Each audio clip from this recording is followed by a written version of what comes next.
And so he let me into shows. Gene would let me into the concerts. And I would go, and I still loving Kiss, and still, even though I would hear things, I go, I don't even know what just happened. I remember seeing Kiss on stage in Las Vegas, and they're playing with Aerosmith, and I remember Paul Stanley in the middle of the show goes, all right, people, now listen.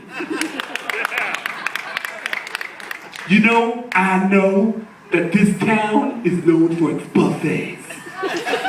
And I can tell you right now that I see a lot of people in the front row that I really want to eat. Like,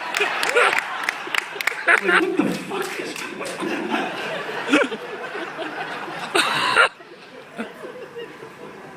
So Paul Stanley, after his show, tells me, he says, you know, I love comedy, and I want to see one of your shows. And I go, all right, I'll invite you out. And I go, do you want me to, what do you want me to call Doc? And I'll arrange it with Doc. And he goes, I'll give you my number. Just call me and just let me know. And I was like, all right. And I had Paul Stanley's phone number. This was about 6 years ago. I only called him once. The next day, I had to. He picked up the phone. And I hear him go, hello? Hi, Paul. This is Gene Simmons.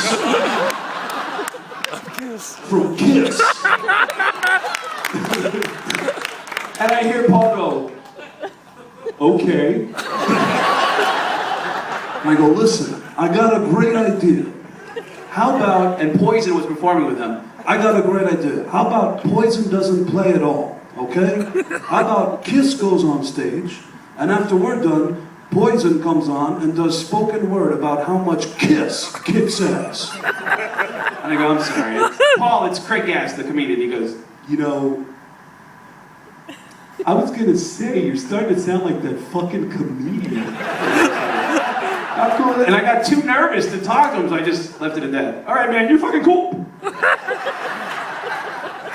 And then something amazing happened. I got invited to the roast of Gene Simmons. It was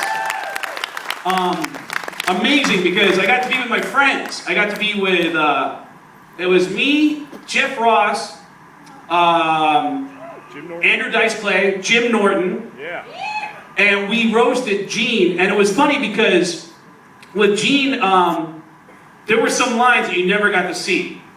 And Lisa Lampanelli, who's known for having the biggest balls of any of the dudes, walked out on stage, and the first words out of her mouth, you never heard this on the road, she walked out and she went, Gene Simmons, I've seen better rugs in rapist bands. And we're like, oh my God. Oh, Jesus. And something amazing happened a few months after that. I got a phone call saying, would you like to come to Gene's house and film an episode of Family Jewels? I said, that'd be great. And I came over there, and Gene let me into his house, let me into his office, and Gene let me sit in his chair at the KISS headquarters, and Gene actually let me conduct about 3 hours of radio interviews as Gene Simmons, while Gene slept in the other room and took a break. And we filmed it. We made it to an episode of Gene Simmons' Family Jewels. And after a while, I ran out of shit to say, so I would just say horrible, horrible shit to the radio stations. They would say, like, what was that Detroit radio station that said, Gene Simmons, what an honor. Gene, you've been with some of the most famous women in the world. Am I right? Diana Ross, Cher. I said, that's right. Can you name the others? And they're like, are there more? I'll give you a hint. She played a character named Precious. What? I was saying really awful shit. Is the KISS Army a real army? It is. We're good. We're declaring a jihad on fat chicks. And we're invading Minneapolis.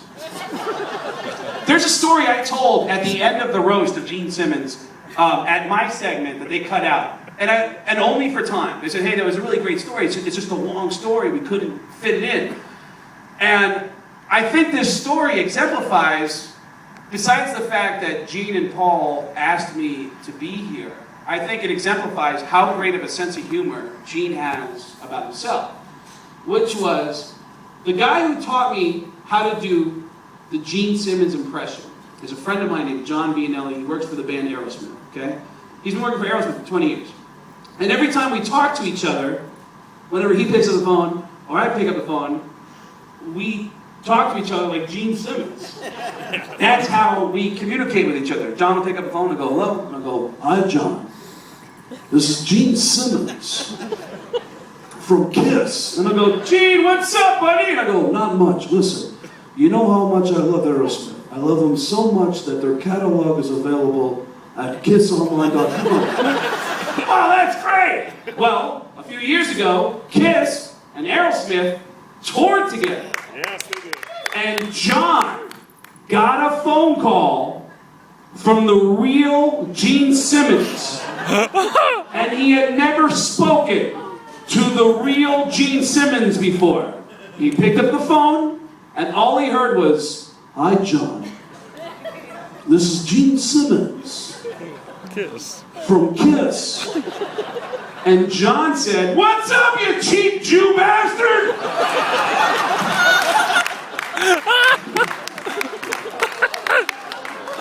There's a long pause, and all he hears is, I'm sorry? And there's another long pause, and all Gene hears is, Craig? And he goes, no, it's not Craig. This is Gene Simmons from Kiss. Now listen, I need you to get a hold of Stephen and Joe. I have a question. He went right to his question!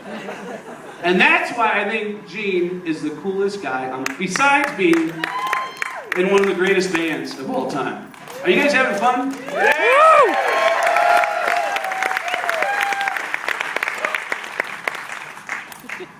You know that this